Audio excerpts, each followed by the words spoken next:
Welcome this morning. Hi, I'm Angie, and welcome back to another episode of Dyeing with Analogous Colors using the Itajime technique. Today we're going to take a look at the pieces we dyed yesterday using the colors of yellow, yellow green, and green. So yesterday we dyed those three pieces, and I showed you how to fold the fabric in a flag fold so that you get this repeating pattern that you'll be seeing. We used three different objects to clamp to the fabric to protect those areas from dye, and that contributes to this repeating pattern. So let me go ahead and switch over to the overhead camera, and I'm going to show you these three pieces. Now today is going to be short and sweet. The second day is always short and sweet because we're not doing any dyeing. I'm just showing you the results. So let's go ahead and do that right now.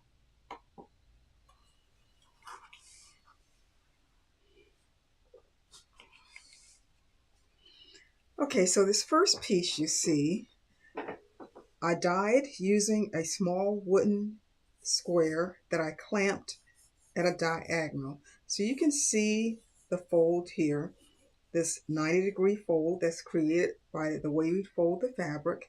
And this is the area that the piece of wood was clamped on. So I applied dye to each corner. And on this piece, I actually mixed the yellow dye with a little bit of gray to tone it down a bit. So the yellow is not as bright as it normally is. So yellow went in this corner, yellow green in this corner, and green in this corner. Actually, yes. So this is the repeating pattern that we get. You see we have this one pattern here in the middle, another pattern on the side, and lines. So this is piece number one. And also you'll notice how the colors don't stay put. They don't stay put exactly where I put them. They bleed along the fold lines of the fabric, which is one of the things I like the most about this technique. So here's number two. Again, it was folded in that same fold, the 90-degree triangle flag fold, and this time it was clamped with a piece of wood that went across like this. And here I applied the green, the yellow green, and the yellow, and this time the green was toned down with gray. Not a lot, but you can see the difference there. And again, you get this really nice repeating pattern. And what I like about this, you not only get these shapes in the middle, but you also get a secondary pattern that's created by the way the dye travels along the fold lines. So that's very interesting. And it shows up, the secondary pattern, it shows up more on some pieces than others. And it all depends on how you apply the dye and where you apply the dye. So that's number two. And this is number three. So this was also folded in that triangular 90-degree fold, and I clamped it with a piece of clear plastic in a triangle shape across here. And that left me three corners that was exposed. One here, and one here. And you can see I applied the yellow green, and the green, but if you'll notice here, you see more blue than you see green. And that's because the green is actually made of two colors of dye.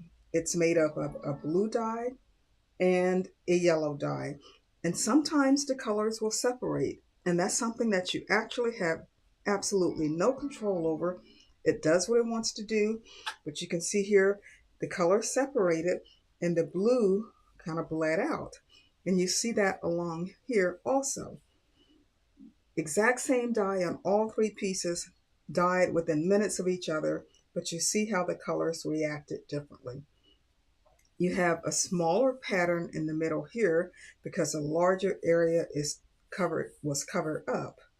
And you have this pattern, and I love the way the greens bled into this. And you also have the triangles that's created by the dye going along the fold lines. And if you look, there's also another pattern created by the dies going along the fold lines in a square shape.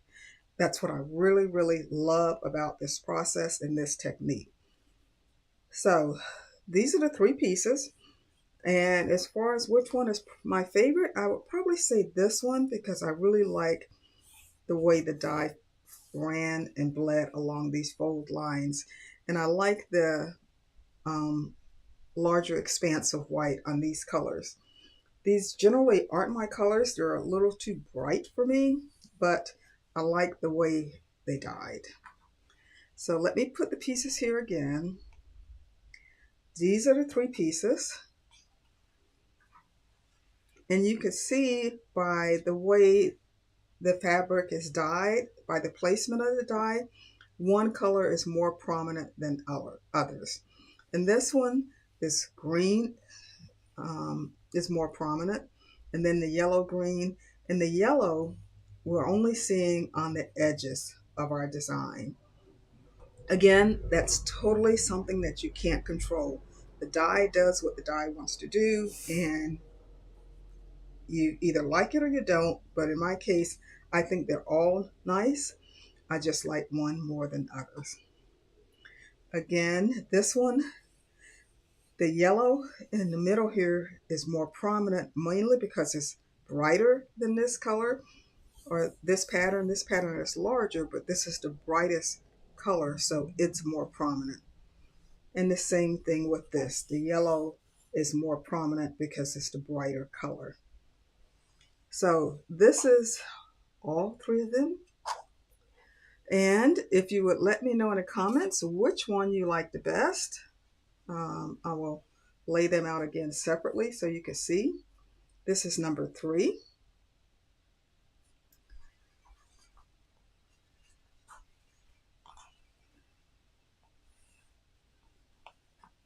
Number 2.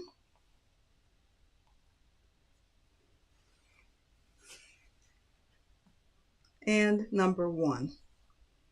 And one other thing I want to point out is because I toned some of these, at one of these colors down with gray, it makes the other colors pop more because they're brighter. So this may be a larger element, but because this is brighter, it pops more and it stands out more. So that's one reason why it's a good idea to take, when you're working with multiple colors, either tone one color down with gray or make it more of a pastel color by adding more water to it, and it will make the other colors stand out more.